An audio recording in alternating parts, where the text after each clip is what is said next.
Olá, essa é a nossa primeira aula online e eu vou fazer dela um apanhado de conceitos importantes que nós trabalhamos em sala de aula, conceitos esses também que foram cobrados nas atividades enviadas para o seu aplicativo.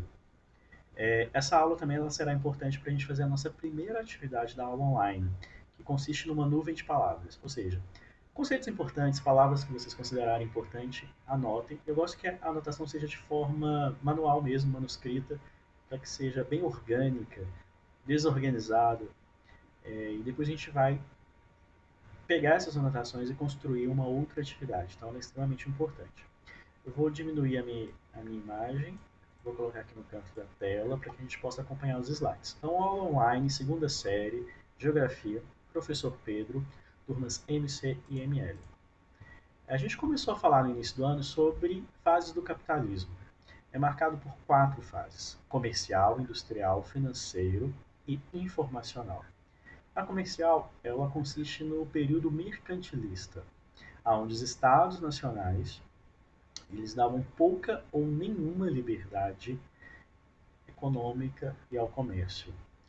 Com o surgimento da burguesia e o poder que ela vai adquirindo com o seu enriquecimento comercial, há uma exigência de uma liberdade econômica, aonde, depois de vários fatores históricos, claro, ocorre o liberalismo, a não intervenção do Estado na economia, seguido depois de uma crise devido a essa liberdade excessiva, uma superprodução, né? A gente vai lembrar aí da crise de 1929 em Nova York, aonde então o economista John Keynes, americano, ele vai criar métodos de intervenção do Estado para a recuperação da economia. Esse período, então, ele fica conhecido como keynesianismo, né, na fase do capitalismo financeiro. Após a economia então ter se estabilizado, as grandes empresas elas cobram então a menor participação do Estado. Mas vendo o problema anterior que aconteceu na fase industrial, o Estado não se ausenta totalmente da economia. A gente chama de mínima intervenção do Estado. O Estado ele vai aparecer quando há necessidade para a geração de alguma crise econômica. Isso é marcado então pelo neoliberalismo, da fase informacional do capitalismo. Fazendo um apanhado histórico das grandes revoluções industriais, a gente tem a primeira, a segunda, a terceira como fonte de estudo, né, do livro didático, a primeira na Inglaterra, no século XVIII, marcada pela mecanização, introdução da máquina a vapor, fonte de energia de carvão mineral. Lembra? Nós fizemos uma atividade sobre isso. Segunda Revolução Industrial, no século XIX, marcada pela produção em massa, linha de montagem, com base então na fonte de energia do petróleo e da eletricidade. Quem não lembra aí do filme do Charles Chaplin, Tempos Modernos? Terceira Revolução Industrial, no século XX, produção automatizada, utilizando computadores, eletrônicos, né, metade do século XX, depois da Segunda Guerra Mundial. E hoje a gente ainda fala da quarta Revolução Industrial, né, da produção inteligente, incorporada com internet, com nanotecnologia, tecnologia espacial. Por que a gente fala de revolução industrial? Para entender que hoje, para a gente entender o espaço geográfico, a gente tem que compreender como uma indústria ela necessita de elementos para sua implantação. Então, eu preciso de mão de obra, capital, matéria-prima e preciso de infraestrutura, como energia, localização, água, mercado consumidor e rede de transportes. Então, para uma indústria se localizar em uma região, é necessário todos esses elementos estarem disponíveis em grande quantidade para que ela realmente possa se desenvolver e gerar desenvolvimento no país onde ela está instalada. A gente pode também classificar essas indústrias. A gente vai ter a indústria pesada e de transformação. Por exemplo, são, né, as que retiram minério, manganês e transformam em aço. Então, são as grandes siderúrgicas, metalúrgicas. A gente vai ter a indústria intermediária, que fabrica peças para outras indústrias. Peças importantes para algumas indústrias de bens de consumo. O que seria indústrias de bens de consumo? A gente vai classificar em duráveis, então os produtos como carros, móveis, são elementos duráveis. Não duráveis, que tem uma durabilidade baixa, como alimentos, bebidas, indústria farmacêutica, vestuário.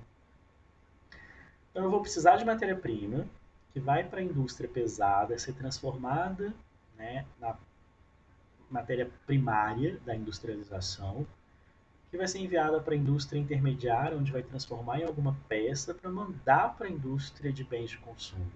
Compreende o caminho? Essa é a trajetória. Vamos tentar fazer um teste.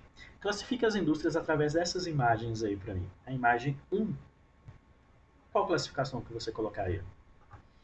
Acertou quem colocou indústria intermediária. No caso, nós temos robôs construindo peças para a construção de um carro. A imagem 2, indústria pesada, porque ela é uma metalúrgica. Né? A gente percebe que pode ser de petróleo, pode ser de aço. E a imagem 3, de bens de consumo. Né? A gente tem aqui uma empresa de calçados, uma indústria de calçados. Falar de indústrias é falar de impactos ambientais provenientes da industrialização. Relação da atividade industrial com desmatamento, por exemplo. Eu sempre dou o exemplo da plantação de eucaliptos no Brasil. O Brasil hoje sofre um grande desmatamento para a plantação de eucaliptos. O eucalipto é uma matéria-prima essencial para a construção de móveis, papéis, carvão vegetal e o impacto ambiental que isso pode causar no ecossistema nacional. O eucalipto é uma árvore australiana, então não é nativa, consequentemente não vai ter nenhum animal silvestre se alimentando das suas folhas, raízes, caule, ela nem dá frutos. Também não gera casa para esses animais, porque ela emite um cheiro que espanta os animais silvestres, ela suga muitos nutrientes do solo, então a plantação de eucalipto ela gera um grande impacto ambiental. Mas ela também ela é importante para a industrialização, no qual está sendo alimentado.